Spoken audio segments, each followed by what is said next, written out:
প্রিয়, তুমি কাকে ভুলতে চাও? আমাকে? তুমি কাকে ছাড়তে চাও? আমাকে?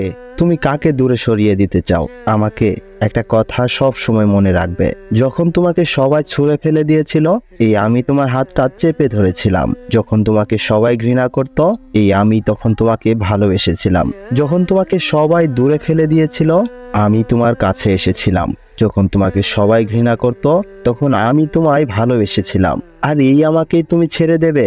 বাহ, বেশ সুন্দর। ছাড়বেই তো এখন। আচ্ছা, এখন তোমার টাকা পয়সা বাড়ি গাড়ি সব হয়ে গেছে, তোমার ফ্যামিলিও তোমার কাছে ফিরে এসেছে, তাই তো এখন আমায় ছুঁড়ে ফেলে দিতে যাচ্ছ। বেশ ভালো করেছ। আমি তো এখন তোমার কেউ লাগি না। আমি তো তোমার কাছে পর হয়ে গেছি। আমি তো এখন তোমার কাছে নর্দমার কীট মাত্র। সত্যি, আজ আমি হতবাক হয়ে গেছি। আমি কখনো ভাবতেও পারিনি যে তুমি আমাকে ছেড়ে যেতে চাইবে। বেশ, ছেড়ে যাও, বাধা দেব না। তবে একটা কথা মনে রেখো, আমার মতো ভালো তোমায় কেউ বাসতে পারবে না। কেউ তোমাকে এত যত্ন করে আদর করতে পারবে না। কেউ তোমাকে এতটা কাছে নিয়ে আসবে না। যাই হোক, এসব কথা আর বলবো না। তুমি ভালো থেকো প্রিয়, সুখে থেকো। প্রিয় দর্শক, আমাদের আজকের ভিডিওটি ভালো লাগলে অবশ্যই একটি লাইক করবেন, শেয়ার করবেন আর সাবস্ক্রাইব করে আমাদের সাথেই থাকবেন। যাচ্ছি, take care, bye bye, thanks for watching.